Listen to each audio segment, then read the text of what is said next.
It will be incredible. Let's get some instant reaction and head down to Des. Des, all yours. Jordan and Andy join me here. Jordan, we saw Villareal's discipline, but you got through, you broke them in the end. Yeah, a very organised team. We knew they'd make it difficult, but it was important that we just kept going, stayed positive, and we had the confidence that if we'd done that, kept moving the ball quick, we'd eventually break them down, and we did that with 2 good goals. 2 good goals. The first one, you got a big deflection. Doesn't matter though, does it? I thought it went straight in. Sure not. No, yeah, a little bit lucky. It was good play, build up, good build up. A little bit lucky off the keeper, I think, and then hit the post. So, but a bit of luck when the team's a low block, and we got that with the first, and then I thought that lifted the crowd, and thankfully we got another one. That's right, Andy. It changes the whole atmosphere in the place. Then Sadio gets the second goal, and it feels like some momentum. Yeah, look, we had quite a few chances in the first half. Just try to break them down, just try to keep doing what we were doing. So, look, the first goal always kind of does that. We then had, a bit of momentum. The noise in the air was incredible after the first goal, and it kind of took us to the second one. We'd have liked to add maybe one more or whatever, but it wasn't meant to be. But a clean sheet and 2 goals, we can't argue that. Amazing amount of energy out there. I mean, you kept pressing them. They were trying to absorb it, weren't they?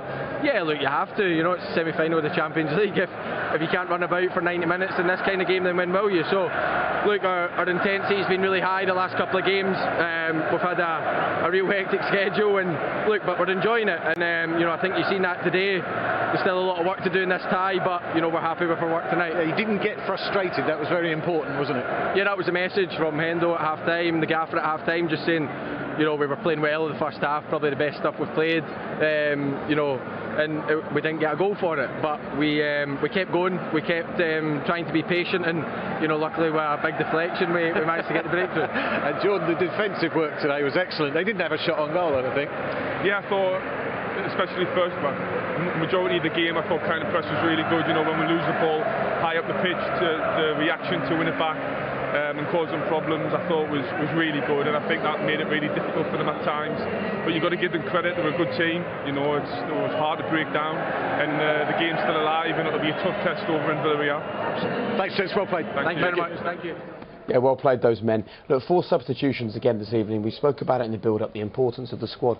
There's no sense of tiring or exhaustion. It's their 55th game of the season, and they look as strong as ever. No, they're kicking on again. I think they make substitutions. Bearing in mind this is a Champions League semi-final, they're making substitutions as if they're resting players, bringing players, keeping players fresh. Origi deserved his chance again tonight. They brought Gomez on. They wouldn't have done that if they felt that Villareal was still in the tie. But for me, it's also the mentality. I looked at Konate put his foot on the ball towards the end of the game. They were 2-0 up, they were cruising, and Van Dijk just was screaming at him to move it quicker, to move it quicker. It's the mentality of being 2-0 up and cruising in the game and still wanting to go for more. It's just amazing to see. 135 goals so far this season. It's going to break all the records, isn't it? Yeah, I was reading about it before the game. Easily, they'll easily break the record. Yeah, I think Andy Robertson hit the nail on the head. Patience was the name of the game today. They absolutely swarmed all over Villareal in the first half. Sometimes the ball just doesn't go in. Stay patient, it'll come. It happened against Everton at the weekend, it happened again tonight. As long as you don't give the opposition a chance, then, and sometimes it'll finish 0-0. There's still another leg to go, but just don't do anything silly. Be patient and it'll come. I think that they've got to just make sure they fend off any type of complacency that could creep in. You can't allow complacency to creep in anywhere. Yes, it's 2-0, this tie isn't over. You've got to go there, you've got to put in a professional performance. But one thing I would say about this team, they're a solid bunch. There's a togetherness there that won't allow the 2 people that were in that interview there, 2 of the lieutenants I feel behind the scenes, along with Van Dijk probably, along with maybe Trent now as well, who will control that culture of against complacency, because that is the thing that can trip you up. Do you think that they'll go into the next game, Villareal for that matter, do you think they'll go into the next game thinking we have to do something entirely different here? We've just felt the wrath of all, felt what they offer. Surely Unai Emery's got to do something to change the course. I think play longer. I don't think they can. I don't think they can. But one thing I will say is that Villareal, that stadium's tight. It is tight. Their atmosphere there, do not underestimate what it's like there. Mate, imagine a whole stadium of that behind us. Look, that's they're what going I'm saying. nowhere. That's what I'm saying. It will be a very different game over there. I think Liverpool still win, but they've got to manage the atmosphere that's in the stadium. And sometimes when you're at home or you're not in a stadium, you don't understand the effect of a stadium and the energy that it brings. They will bring that energy that you've got to compete against as well as the 11 players. In some ways, I think that plays into Liverpool's hands. If they do, if the atmosphere's up and they start diving into things and coming out of their shape, I think that will suit Liverpool, and it could be even more. One goal, though, for Villareal early in that game, and suddenly... They've got to get in their box first, though, Jake. Yeah, they've got to get out. You know, if Liverpool press like they do, it's impossible to play against that press. I think they've got to change their tactics. Yeah, I'd like to know how many times Alisson touched the ball with his hands. He felt like he was just a sweeper today. We will get that information for you. I knew you would, Jake. After the break, though. We're going to take a quick break. Before that, though, let me remind you that, of course, Liverpool can turn this Manchester. Welcome back. It's nice to have you with us for the last couple of nights. A good night's work tonight for Liverpool. I don't want to sound greedy, but is there an element of Jurgen Klopp looking at the stats after this game thinking, 19 shots, Villareal didn't have a single one on target. Would be nice to have a 3-0 lead.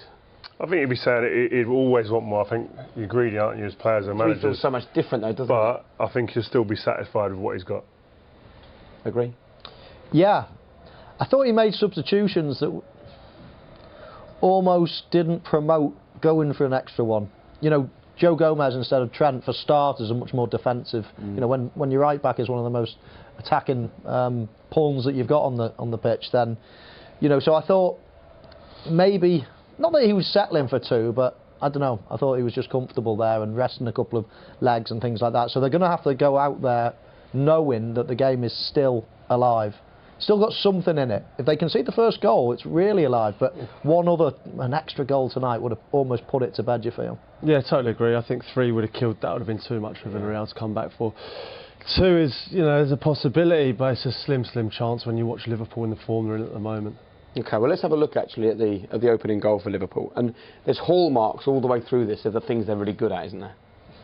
Yeah, I mean, they're just exceptional. It was one side to the other. This little turn, the little take from Thiago was brilliant, but from the left all the way out to the right, and I love this from Henderson. You know, it's an unselfish run, it's an overlap. A lot of the time you don't get played in, and Mo Salah would use you actually to create a bit of space where he can cut in and knock it in with his left foot, but he gets it this time. He gets a little bit of luck, don't get me wrong. I think the keeper doesn't really move his feet too much. He's still trying to paddle at it on the near post, but Henderson, full credit to him. The amount of times that you make a run that you don't get given the ball, and to keep doing it is the hard thing. I know that, being a centre forward, you make run after run after run, you don't get it, you think, right, I'm not going to make a run again, but you keep going, because the one time you don't, then the one time you don't get a goal. Even the fact there was Mo Salah there, like, how many times does he put him in? That's what I mean, he's cutting in, isn't he? Shooting most of the time, but fair play to him, he's done it, he's an unselfish player and he's got his rewards. And Jordan said it, didn't he, in the interview with Des, like the noise when that goal. Knew that was a moment, you know, for 2 games. It was the same as the Everton game on the weekend. You know, once they got that breakthrough, you knew this is it, and they went through the gears. The crowd were up. It was pumping. It felt like a semi-final then, and obviously they went on and dominated from there. Well, a couple of minutes later, yet again.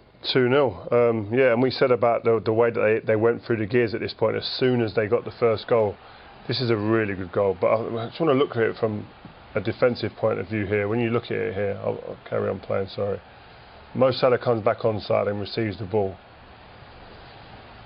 But here, you got, as a defender, I just want to highlight it, the defender here, Torres. You either do one of 2 things. You either go in and you don't allow the danger man, Mo Salah, to turn. You get up right against him and make him play backwards, or you stay where he is and you defend that space there and you don't let anybody run into there. There's no one going in there. At that moment in time, Mane's not running into that area where I've just highlighted that space, so he can afford now to go in on Salah and really pressure him and push him backwards. The problem. Go on, I was just going to say, if he actually steps back into that zone that you're saying, yeah, Sadio Mane doesn't even make the run. He won't run. He won't even make the run. You're a wall. You're exactly. running into bodies. But when I let it play on here, the worst thing you can do as a defender is go in no man's land. Do nothing. Do neither of the things that you should do. Go in and press him, or stay in your slot. He does neither. Steps off and allows then the space then for. And it's a fantastic weight of pass and an even better finish. Yeah, as I say, it's the position. As a centre forward, you're looking for weakness, you're looking for a mistake, and as you say, once he drops off and lets Mo Salah turn, you're in big trouble, because Mo Salah can turn, shoot, he can feed Mane in like he's done. But you've got to be. You had so many bodies around Mo Salah at the time. There was only 2 players near the box. He could have been so aggressive, right against him. I would have hated that as a centre forward. Someone being really aggressive. Before the game, you'd have said, any balls around the box, do not let any of that front three turn and face us. It's the last thing you want. I think you could see it with Mo Salah. Like, at the moment he turned, he couldn't believe that no one had closed him down, and then obviously accelerated into the space. Okay, let's have a look at the VAR line. Do you know, I kind of get the impression that if this was a goal being scored against the English team, we might spend quite a long time questioning whether that line is right, but there it is anyway. We'll take it, right? We overanalyse things, I think, sometimes. All the time. For me there, like, you give the benefit of the doubt to the attacker. There is a benefit, there is a doubt there. I mean, it's very close, but I think certainly in the Premier League, I think we spend too much time drawing lines and worrying about it. It's got to favour the attacking team. It did it tonight, and no one's complaining.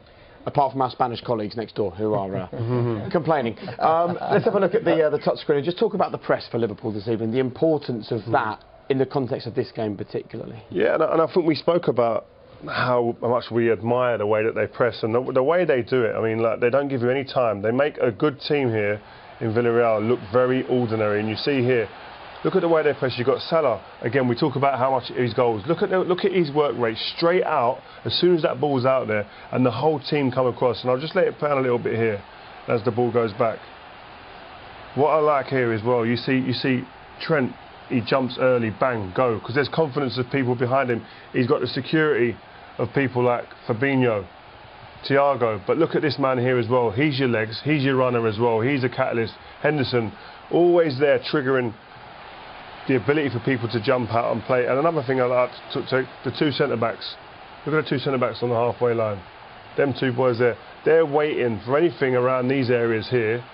Anywhere around here, these guys are munching. They're eating people, and they don't mind the race. I'll run back here.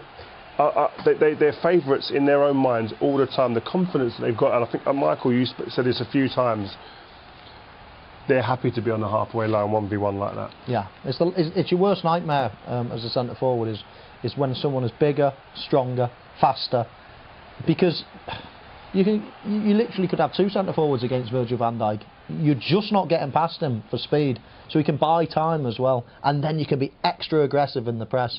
And you've got to remember as well, when you look at a pitch from up above like we do on the screen here, there looks like there's a lot of space in certain areas, but when you're on pitch level and you see 3, 4 red shirts all facing you 10 yards away looking at, it feels like you're strangled. It feels so claustrophobic that where I can't find a space to pass the ball to, and they just run at you with such pace and enthusiasm. How horrible is it, Peter? Yeah, I just felt like they had to try something different. You know, when they were playing those little passes, it was playing into Liverpool's hands completely. They were getting some of their best chances from actually winning the ball back when Villareal had possession. I felt they had to just play in Danjuma or Chukwueze just down the sides, just to try and get themselves a breather, get themselves out.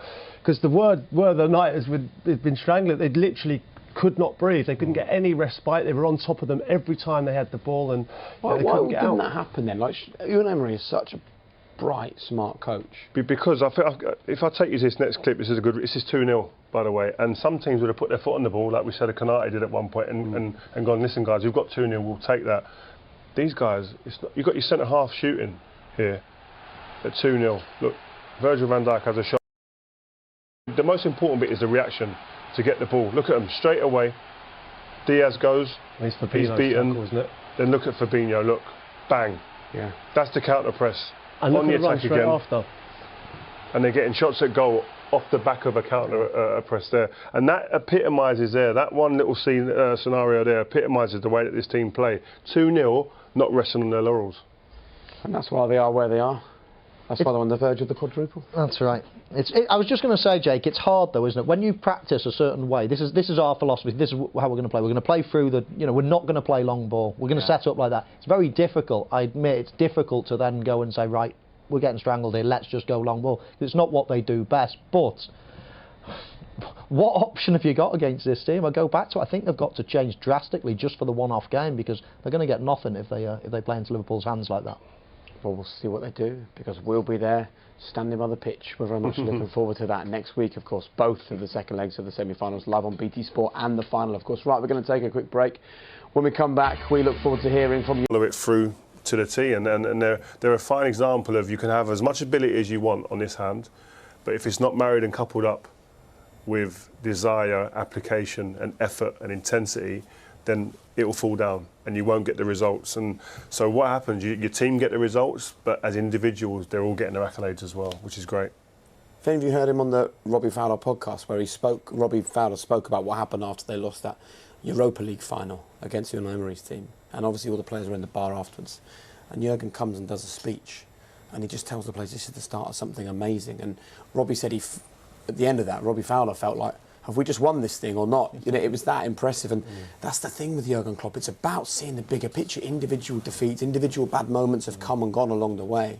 But it's about having the long-term target and the long-term belief. Yeah, but I think there's so many factors in that. I think, you know, hiring Jurgen Klopp, number one. I think the recruitment of the players, but the players have to have the right attitude. They have to come in at the right age, with the hunger to succeed at such a great football club. From where they were when he took over, and Michael Edwards deserved credit, and lots of people behind the scenes deserve a lot of credit from the recruitment side of it. From where they were to where they are now is chalk and cheese, absolutely incredible. And I think it should be a sort of blueprint for other clubs that are behind. You know, there's Tottenham's, Arsenal, Manchester United, there's teams that are so far behind Liverpool at the moment.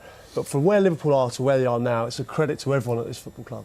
And Peter's comments play nicely actually into the performance of Thiago this evening. Another example of getting hold of someone, but then still believing in them when it looks like maybe they don't fit, and suddenly no one fits better. Yeah, lots of questions, weren't there? There was lots of people that thought, great player. And I don't think anyone ever doubted his quality, but they did doubt whether he could fit into this team, because I think he's naturally a number 6, but a playmaking number 6, almost like a quarterback.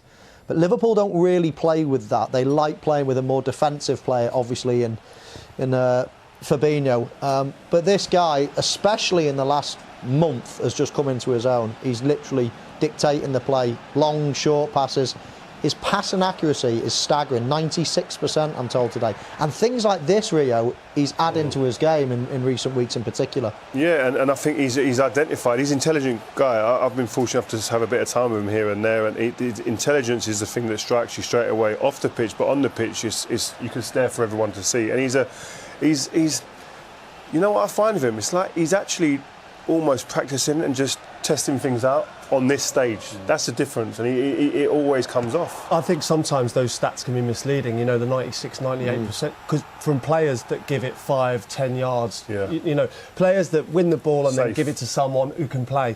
He wins the ball and he's hitting it 30, 40 yard passes, or he's playing short, or he's playing through the lines with the eyes, you know, and he's still got that percentage of pass completion. He's not someone who passes sideways and backwards. He creates things, but the passes are completed every time. He's gone up a few levels in the last 3-4 games, without doubt. Yeah, brilliant night for him.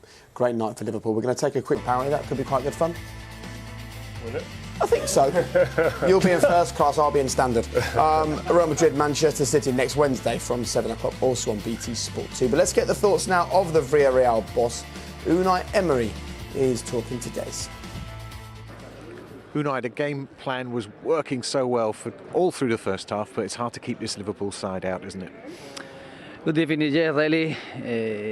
We can't tell nothing about their victory because they deserve it.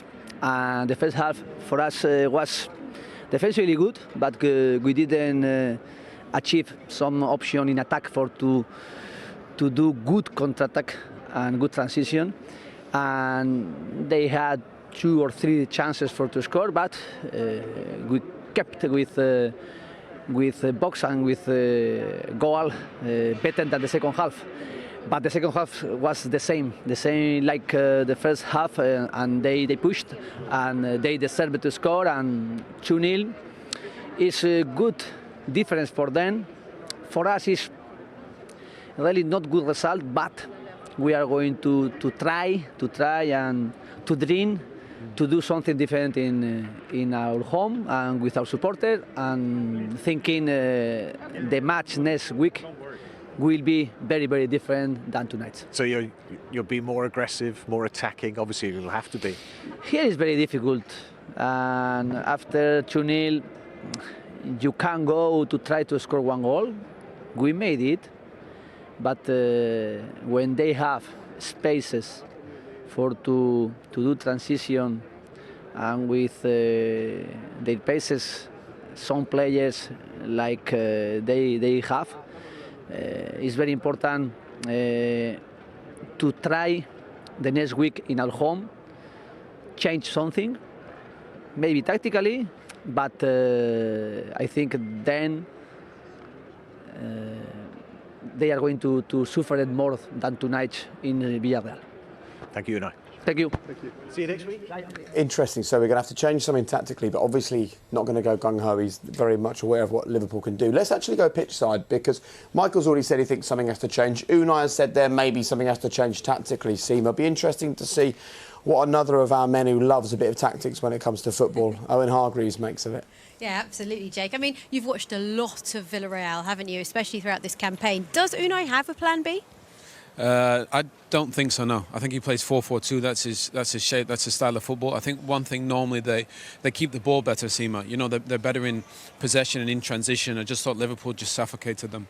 They were far too good. I don't think they play against a team that presses like this, and I think that showed. So I think for Unai Emery, he'd be disappointed they didn't play a bit better with the ball. But I think you've got to credit Liverpool, the way that they controlled the game, dominated the game. Thiago and Fabinho were just too good in the middle of the park. Normally Capu and Parejo are really good in there, but I just thought they got dominated. It was so one-sided, and I think he'd be delighted it's only 2-0. Well, actually, we were watching together from the commentary position, and it was so interesting to see Unai Emery because he was so animated. I don't know how much the viewers at home get to see that, but he was constantly relaying messages to his players. What will his message be to the players ahead of the second leg? Well, I thought defensively, I thought two centre-backs actually did great. You know, Albiol and Torres, I thought they were pretty solid. But the thing is, Liverpool just creates so many mismatches for you. And I think for him, he'll hope that offensively they've been better. Danjuma was poor. You know, barely had a kick. His best player, Gerard Moreno, I hope he's back. He makes a huge difference to the side. Was Danjuma poor, though, due to Liverpool just shutting him out of the game? Yeah, he didn't get any service. You know, normally Lo Celso gets him the ball. But again, credit Liverpool. The way they pressed the ball, they didn't allow it to get to Danjuma in the transitions. And I'm sure it would be a different game there. But the way Liverpool play, the way they press and control the game, I just don't see I think Liverpool go there and win comfortably. Now, I said to Owen when we were walking down to our pitch side position, if there's one thing you want to talk about, what would it be? And he said, Thiago. I mean, anybody question this guy that say he's not a good fit for Liverpool? He's one of the best players on the ball. I bet he's the best player in training every day. I know Mo Salah is absolutely unbelievable with his numbers, but Thiago, he runs the show. You know, he's the quarterback. I think Fabinho defensively is amazing. But we saw him pitch side there, and I just said, you know, man of the match. He absolutely he ran the show, and that's what you need in Champions League games: control.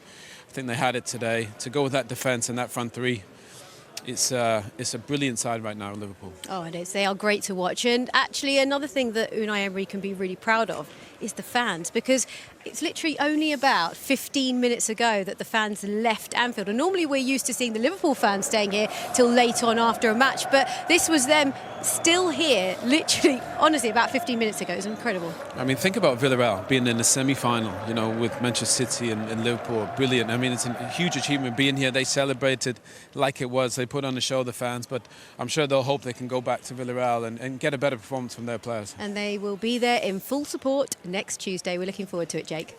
And we will be there too. Seema, Owen, thank you both very much. And there they are, Peter. Don't move or you'll ruin the arty shot we've worked on. There we go. Well done, guys. That was in focus and everything. Brilliant. Look, before we go, let's just talk about this goal scoring thing. You're the perfect two people to have this conversation with. I mean, 4 more and they will set a new record. Just how significant is that in the grand scheme of their success? Well, we've tried. It's hard, isn't it, to compare teams of the past. I mean, I was a bit young to remember the great Liverpool teams, but of course, in the last 30 years, I've known them all, and you know, I think we should give a little bit of credit as well to Brendan Rodgers. That team were very, very close to winning the league, and I didn't think coming to Anfield I'd ever see a trio like it. Sterling, Suarez, and Sturridge were just, oh my word, it was unbelievable. And now a new set of players, a new set of attackers that have just taken it on again. it's just dreamland for Liverpool fans. I mean, the last 10 years have literally been a dream. And obviously now winning Champions Leagues, winning Premier Leagues, winning Cups, it's Liverpool's turn. It's their turn in the cycle, and it's just how many they can collect now while their team is so good. Because inevitably another team will come back. Arsenal will come back, Manchester United will come back. But at the minute, it's Liverpool's time. It's about collecting as many as possible. If the final is tomorrow, who's the three that you go with to play up front? To play up front, I think it was what he played tonight. Right. Mane, Salah, and Diaz. I think obviously there's a case for Firmino, for Jota as well. But I think those three at the moment are the ones in form. I think to go and beat City, who are the strongest team, I believe left in. It's those three. It's crazy you talk about the goals, but they've had 30 clean sheets, and I think it's 55 games this season, the best in the top 5 leagues in Europe. That gives you the balance.